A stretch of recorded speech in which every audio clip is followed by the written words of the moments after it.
नमस्कार, मैं छत्तीसगढ़ अखबार के YouTube चैनल इंडिया आजकल के स्टूडियो से सुनील कुमार। सुप्रीम कोर्ट ने कल एक अच्छी बात कही है। अपनी बेटी की शादी के खिलाफ माँ बाप अदालत में लड़ते लड़ते सीधे सुप्रीम कोर्ट नहीं जा सकते, नीचे से लड़ते लड़ते जाना पड़ता है। जब आप नीचे से हारते जाते हैं तो ऊपर की अदालत, वहाँ हारते हैं तो और ऊपर की अदालत, फिर हाई कोर्ट में हारते हैं तो सुप्रीम कोर्ट जाते हैं। आप जीतने के बाद कोई ऊपर की अदालत नहीं जाते। तो माँ बाप पहुंचे वहाँ पे अपनी बेटी की शादी के खिलाफ, पिटीशन लगाई सुप्रीम कोर्ट में कि हमारी बेटी जो है नाबालिग है, फलाना है। सुप्रीम कोर्ट ने कहा कि बच्चे आपकी जागीर नहीं है, बच्चे आपकी दौलत नहीं है जिसको कि आप कब्जे में रखें और मनचाहा इस्तेमाल करें।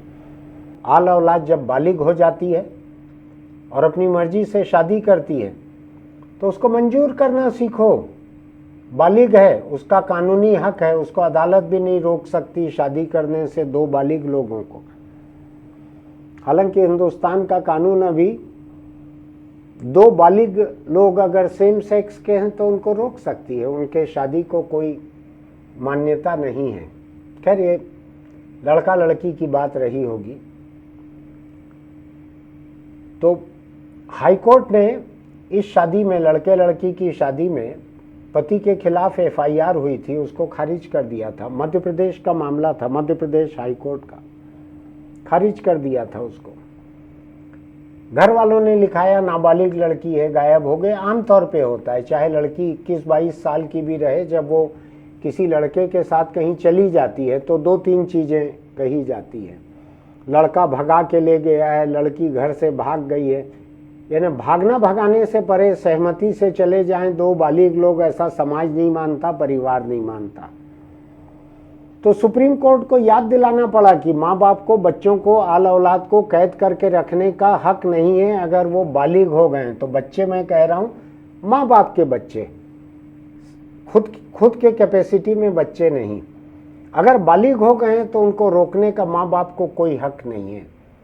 तो अदालत ने थोड़ा समझ देने की कोशिश की है। पुलिस की जुबान में कहें तो अदालत ने एक समझाइश दी है कि माँ बाप थोड़ा सा हकीकत को समझ लो। अगर बालिग हो गई है औलाद, लड़का या लड़की, और वो अपने मर्जी से शादी कर रहे हैं तो तुम कुछ भी नहीं कर सकते, कुछ नहीं कर। हालांकि करने वाले लोग करते हैं। इस देश में ढेर सारे ऐसे माँ बाप हैं, भाई हैं, जो ऑनर किलिंग करते हैं अपने परिवार की इज्जत के लिए। जैसे कि दूसरे जात में, दूसरे धर्म में शादी कर ली तो परिवार की इज्जत खत्म हो गई तो कत्ल करवा देते हैं, कर लेते हैं, मार डालते हैं, खुद मार डालते हैं। मुझको ध्यान है, यहाँ मेरे आसपास के ही किसी एक गांव की बात है। एक लड़का अपनी प्रेमिका से मिलने रात को उसके घर गया और वहां पर माँ बाप ने, भाई ने देख लिया तो दौड़ा दौड़ा कर उसको मार डाला था। प्रेम का मामला था वो भी, तो शादी भी नहीं हो पाई थी। तो कई जगह शादी होने के बाद ऑनर किलिंग करते हैं, कई जगह पहले भी कर देते हैं प्रेमी को मरवाने के लिए। मैंने ऐसे कुछ लोगों को रूबरू देखा है जो प्रेम के खिलाफ हाथ पैर तोड़वा देना चाहते थे लोगों के। मैंने देखा है रूबरू ऐसे लोगों को जो चाकू से हमला करवा देते थे किसी के ऊपर। मैंने रूबरू देखा है ऐसे लोगों को। मैं सोचता हूं कि अपने बालिग आल औलाद की पसंद से ही अगर शादी होती रहे तो उसमें क्या जा रहा है तुम्हारा? कब तक जात को पकड़ के बैठे रहोगे? कब तक धर्म को पकड़ के बैठे रहोगे? दुनिया 21वीं सदी में चल गई है। आपको मालूम है, जात और धर्म का जिस देश में सबसे कम सम्मान है, अमेरिका में, उसी देश में नौजवान पीढ़ी सबसे आगे बढ़ रही है। आप जो अभी घर पे यूज़ करते हो ना, एक मोबाइल फ़ोन, एक लैपटॉप, एक डिजिटल कैमरा, तो एक माइक्रोचिप, तो एक मेमोरी चिप, तो एक कीबोर्ड, डेस्कटॉप, आप जो कुछ घर में यूज़ करते हो, एप्लीकेशन, आप फेसबुक यूज़ करते हो, ट्विटर यूज़ करते, सब अमेरिका में बना हुआ है। आप अमेरिका को चाहो या न चाहो, मैंने भी तय किया है कि ट्रंप जब तक राष्ट्रपति रहेगा मैं अमेरिका का कोई सामान नहीं खरीदूंगा, बल्कि जिस दिन ट्रंप निर्वाचित हुआ उस दिन से मैंने तय कर लिया कि मैं अमेरिका का कोई सामान नहीं खरीदूंगा। लेकिन मेरे पास जो सामान है, मेरे पास ये जो लैपटॉप है, मेरे पास जो फिटनेस बैंड है, इसमें जो मोबाइल फ़ोन है, इसमें बहुत सारा अमेरिका का होगा। तो मैं फेंक तो नहीं सकता, लेकिन नया नहीं खरीदूंगा अमेरिका का बना हुआ। लेकिन वही देश है जो शादी ब्याह में न धर्म को मानता, न नस्ल को मानता, न किसी चीज़ को नहीं मानता। आपको मालूम है, फेसबुक का जो मालिक है, जिसने खड़ा किया है पूरा, मार्क जुकरबर्ग, उसकी पत्नी जो है किसी दूसरे नस्ल की ही है। यानी वो या तो चीन की है, या कोरिया की है, वियतनाम की है, ऐसे किसी दूसरे देश की है। किसी को परवाह भी नहीं रहती कि आपके जीवन साथी किस रंग के हैं, किस नस्ल के हैं, किस धर्म के हैं, कुछ परवाह भी नहीं रहती लोगों को। वैसे ही देश आगे बढ़ते हैं। लेकिन हिंदुस्तान का हाल भयानक खराब है। यहाँ माँ बाप जो हैं अपनी औलाद को छोड़ना ही नहीं चाहते। वो मर भी जाएंगे तो भी प्रेत बनकर। आपको ध्यान है, हम 5 नाम का एक सीरियल आता था, जिसमें एक परिवार की मुखिया जो रहती थी, वो उसकी एक फ़ोटो टंगे रहती थी। वो वहाँ से पूरे परिवार पे नज़र रखती थी। और उसका जो जिंदा पति रहता था, वो मर गई है महिला, उसका पति जो जिंदा रहता था, उसने नई शादी कर ली, लेकिन पिछली बीवी से 5 लड़कियां हैं, ऐसा कुछ है उसका। 5 लड़कियां थी शायद, बेटियां। तो वो नई बीवी जो है अपनी सौतेली बेटियों को खूब प्यार से रखती है, और वो बेटियां भी माँ के साथ खूब प्रेम से रहती है। लेकिन ये फोटो में टंगे टंगे भी माँ जो है नज़र रखती है, और उसकी कही हुई बात अकेले उसके पति को सुनाई देती है। जो पति जिंदा है, पत्नी गुजर चुकी है, स्मृतियां ही शेष हैं। तो वो वहां से भी पीछा नहीं छोड़ती। वो फोटो में टंगे टंगे भी नजर रखती है, ताने कसती है, तंज कसती है। देखा होगा आपने, हम 5 नाम था, अच्छा साफ सुथरा था, इंटरनेट पे अवेलेबल है, अभी मैं देख रहा था। तो इंसान, खासकर हिंदुस्तानी इंसान, अपने आल औलाद को मर भी जाएं तो भी ऊपर से भी नज़र रखना चाहते हैं, काबू में रखना चाहते हैं। मेरे आसपास की 2 घटनाएं अभी 3 दिन के भीतर की हैं। एक मेरे दाएं तरफ के एक कस्बे की है, एक मेरे बाएं तरफ के एक कस्बे की है। दोनों तकलीफ देह हैं। एक है जिसमें किशन यादव और कामिनी पाठक, इन 2 के बीच प्रेम था, बेमेतरा जिले में।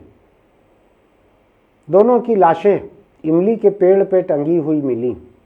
हालांकि मैं खुदकुशी के बारे में बहुत ज़्यादा बोलना नहीं चाहता हूँ, तरीकों के बारे में। चारों तरफ भीड़ लगी हुई, तस्वीर भी है, हम आपको नहीं दिखाएंगे, हम खुदकुशी की तस्वीरें नहीं दिखाते हैं।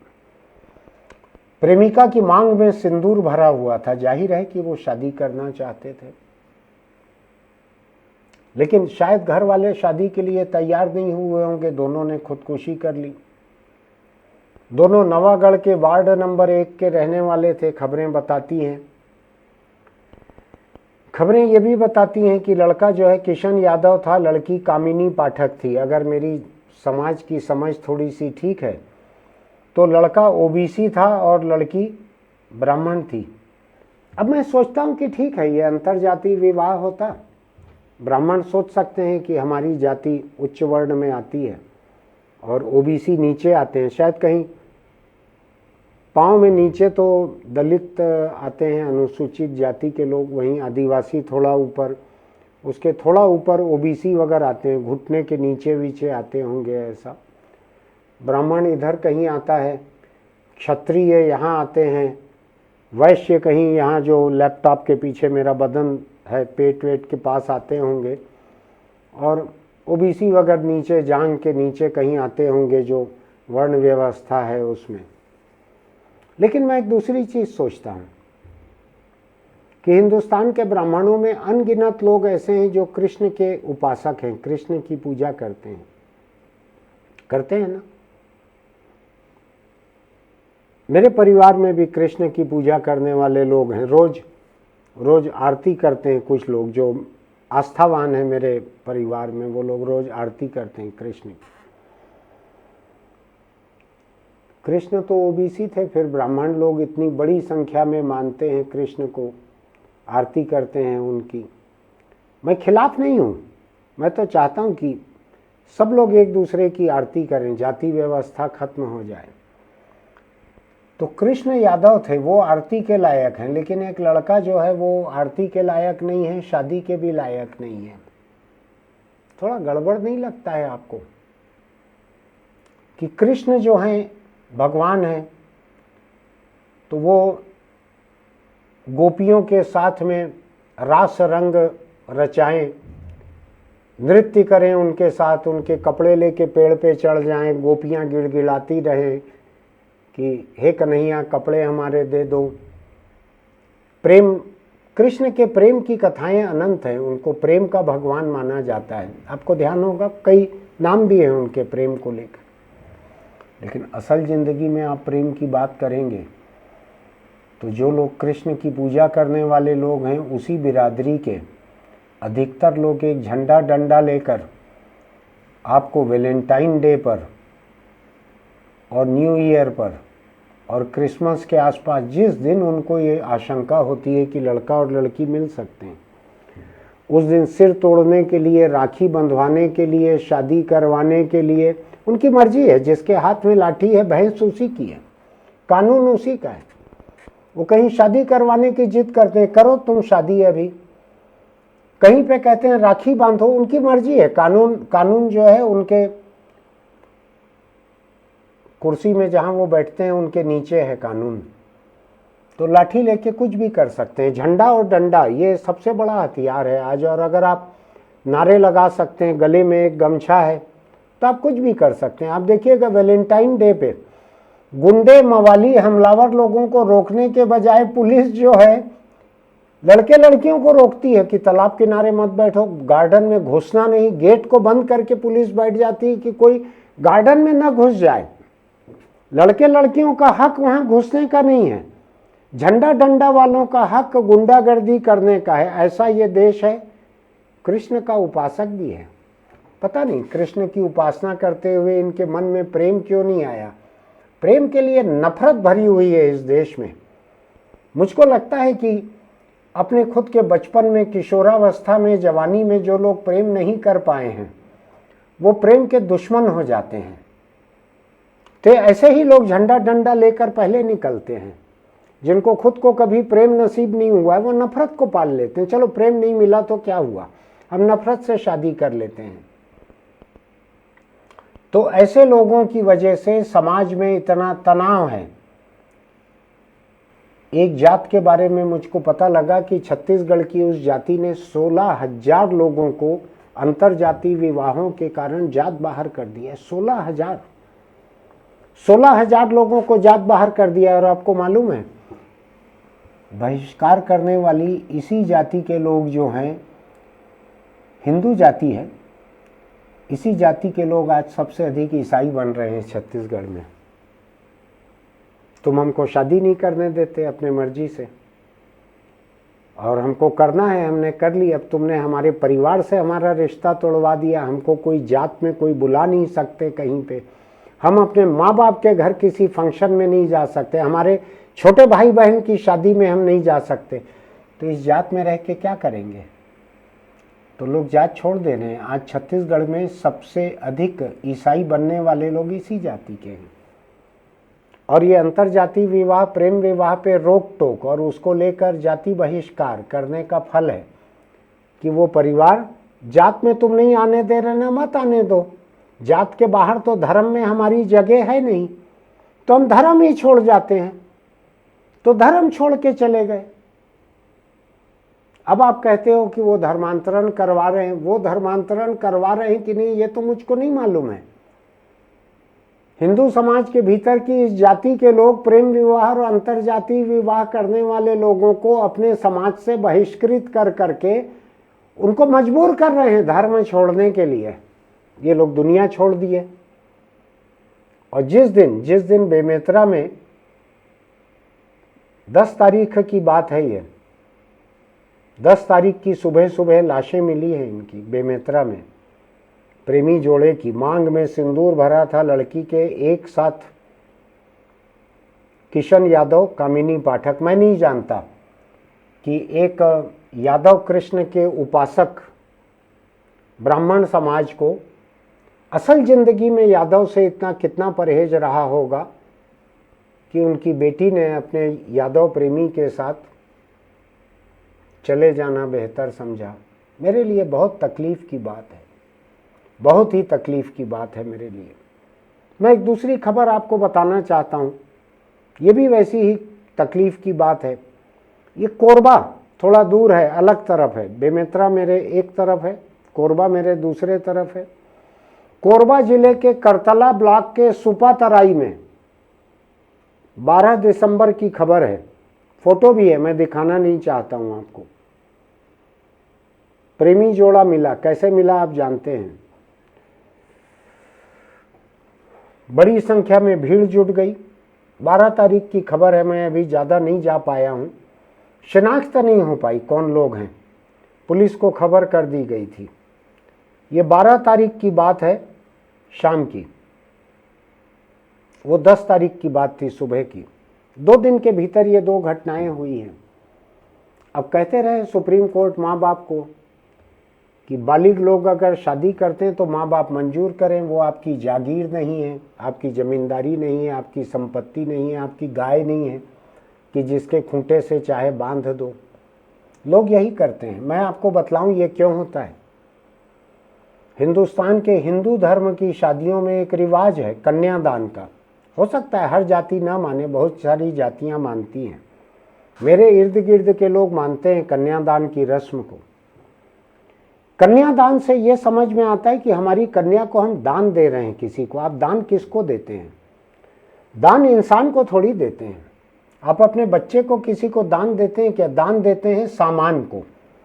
कोई ब्राह्मण आपको कहता है कि आपके परिवार के गुजरे हुए को अगर ऊपर सुख चाहिए तो शैया दान करो, गैया दान करो, गद्दा दान करो, फलाना धोती दान करो। तो सामान दान करते हैं लोग, अन्न दान करते हैं ना, बर्तन दान करते हैं। तो ये दान जो है सामानों का होता है। तो हिंदू समाज में जो एक सोच चली आ रही है कन्यादान, कन्या को दान किया जाता है, कन्या एक सामान है। तो सामान का तो भविष्य आप तय करोगे, सामान थोड़ी तय करेगा। आज ये लैपटॉप मेरा है, मैं ये बर्दाश्त करूंगा क्या ये लैपटॉप उठ के कहीं चले जाए किसी के साथ घूमने के लिए बगीचे में और वहां से मुझको फोन करे कि मैंने इस डेस्कटॉप से शादी कर ली है, अब मैं नहीं लौटूंगा। ऐसा हो सकता है क्या? मैं कैसे बर्दाश्त करूंगा कि मेरा लैपटॉप मेरी मर्जी के बिना मुझको छोड़ के चले जाए? ये एक अलग बात है कि मैं किसी अच्छी संस्था को, समाज सेवी संस्था को अपना लैपटॉप दान दे दूं। तो हिंदुस्तान के हिंदू समाज में जहाँ जहाँ कन्यादान का चलन है, कई लोगों को बात बुरी लगेगी, जहाँ जहाँ कन्यादान का चलन है वहाँ कन्या को सामान मान लिया गया है कि आप उसका दान दे सकते हो। खोट भाषा से ही शुरू होती है।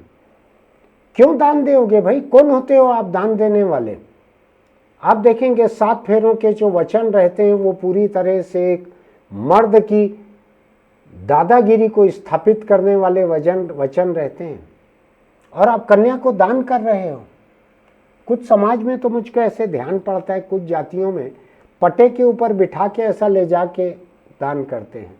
ऐसा ये सोच गलत है कि आप अपनी कन्या किसी को दान दे सकते हो। अरे आप अपनी कन्या को सामान मानोगे तो अगला आदमी जो है उसको पायपोश मानेगा, पाँव पोंछना मानेगा।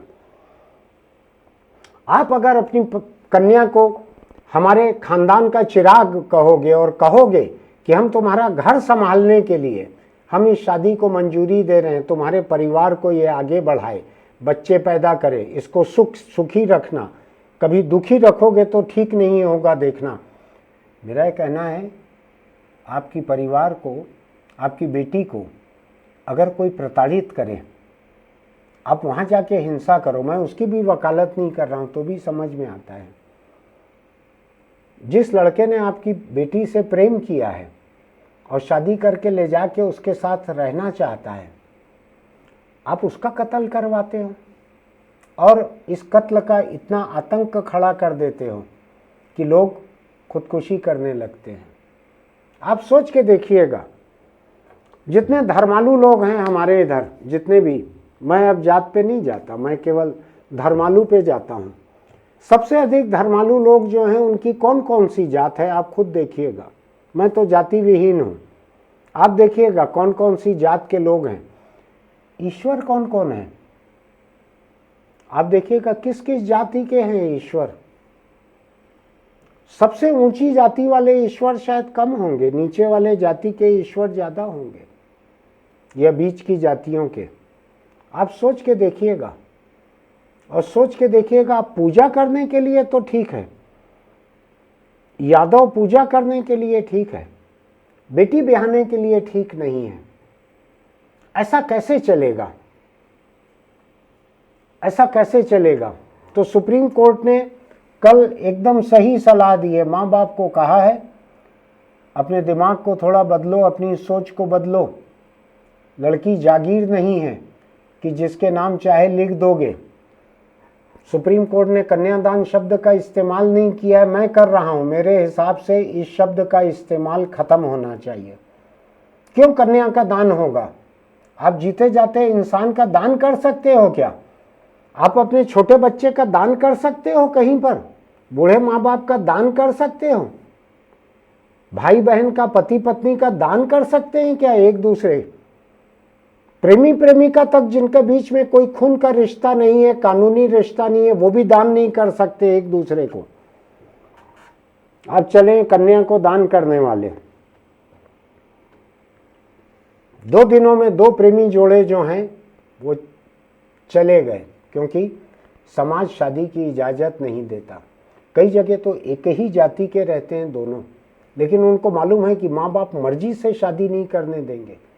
जाति व्यवस्था भी आड़े नहीं आ रही है, लेकिन माँ बाप का एक अहंकार आड़े आ रहा है परिवार का, कि हमारे मर्जी से ही होगी शादी। आपको ध्यान है ना, हिंदी फिल्मों में पहले एक ठाकुर साहब रहते थे, चेक बुक फेंक देते थे किसी के सामने, इसमें भर लेना जो पैसा भरना है और हमारी बेटी को छोड़ दो। जिसके घर में चेक बुक नहीं रहती, खाना नहीं रहता, जो मनरेगा की मजदूरी करके जिंदा हैं, जिनके घर में 1000 रुपया महतारी वंदन का सबसे बड़ा पैसा है, वो लोग भी यही करते हैं। वो लोग भी अपने आल औलाद की शादी तय करने के मामले में शहंशाह अकबर हो जाते हैं, और शहंशाह अकबर तय करते हैं कि शेखू किससे शादी करेगा, नहीं करेगा। अनारकली से तो बिल्कुल ही नहीं करेगा। आज के वक्त अगर सलीम और अनारकली रहते तो किसी गांव में कहीं किनारे, मैं बोलना नहीं चाहता हूं, पेड़ वेड़ बहुत सारे रहते हैं। इस सिलसिले को खत्म कीजिए, अपने आल औलाद से हिंसा को खत्म कीजिए। याद रखिए कि आप चाहे कितने भी उच्च वर्ण के हों, आप में से बहुत सारे लोग, अधिकांश लोग अपने वर्ण से नीचे के देवी देवता की तो पूजा करते हो, शादी नहीं करने देते अपनी लड़की को। कई लोग जात में भी नहीं करने देते हैं। तो सुप्रीम कोर्ट ने ठीक कहा है, मैं उसी पे अपनी बात खत्म करता हूं। कितना लंबा बोलूं, तकलीफ मुझको बहुत होती है। सुप्रीम कोर्ट ने जो कहा है एक बार फिर पढ़ के बता देता हूं। बच्चे जागीर नहीं हैं, अपनी बालिग बेटी की शादी को मंजूर करें। सुप्रीम कोर्ट ने कहा है आपको अपने वयस्क बच्चे को कैद करने का अधिकार नहीं है। अगर वयस्क बच्चे को आप अपनी मर्जी से शादी नहीं करने देते हैं तो आप नाजायज काम करते हैं, गैरकानूनी काम करते हैं, ये कहा है। तो ध्यान रखिए, अपनी सोच को बदलने की कोशिश करिए, और ये झंडा डंडा लेकर वैलेंटाइन डे पर निकलना बंद कीजिए। ध्यान रखिए कि अगर द्वापर युग में मोटरसाइकिलें रहती और आप झंडा डंडा लेकर निकले रहते, तो कृष्ण किस बाग में रास रचाते, किस बाग में गोपियों के साथ रहते? वो थोड़ा सोचिएगा इसको। क्या आप अपने ही इष्ट देव के जीवन के खिलाफ ये काम नहीं करते हैं? झंडा डंडा लेकर प्रेम के खिलाफ जो लगे रहते हैं। आपके अपने जीवन में प्रेम नहीं रहा कभी, मालूम है मुझको। उसकी भड़ास दूसरों से क्यों निकालते हो? अपने जीवन में प्रेम करो। चाहे शादी हो गई है, पत्नी से ही प्रेम कर लो। वहाँ प्रेम नहीं करोगे, सवेरे से लाठी में तेल लगा के झंडा लगा के निकल जाओगे कि वैलेंटाइन डे पे कोई मिल न जाए। और ध्यान है, ये वैलेंटाइन डे के खिलाफ जिसने ये फतवा दिया है आसाराम नाम के आदमी ने तुमको, वो आसाराम जेल में है, नाबालिग बच्ची से बलात्कार के जुर्म में।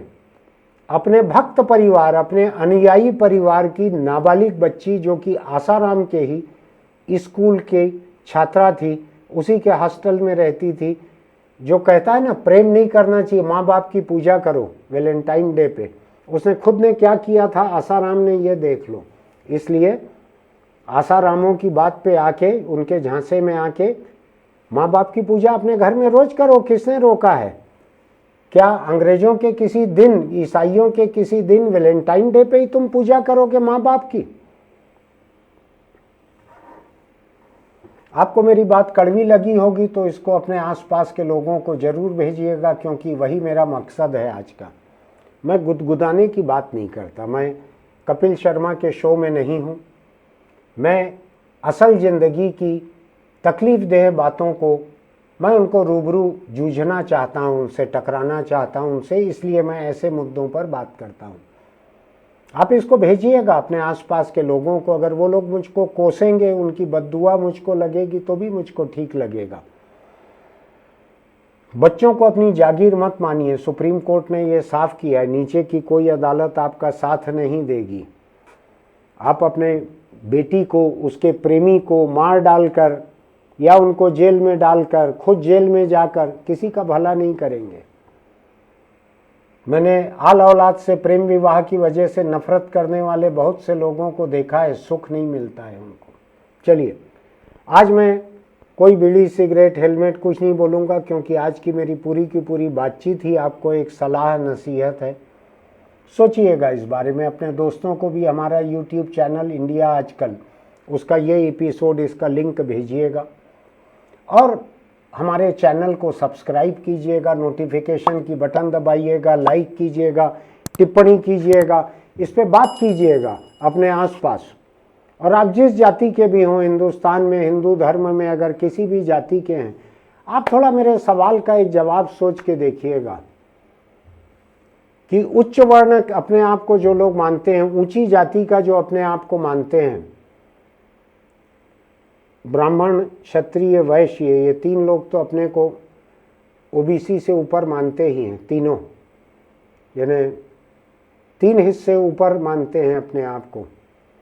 ये तीनों के तीनों हिस्से जो हैं कृष्ण की पूजा करते हैं, लेकिन ओबीसी का दामाद, अपनी बेटी का प्रेमी, उसको मंजूर नहीं करते। क्यों ऐसा है, सोच के देखिएगा। सवाल आसान नहीं है, इसमें मैंने 20 नंबर रखे हैं, सोच के देखिएगा।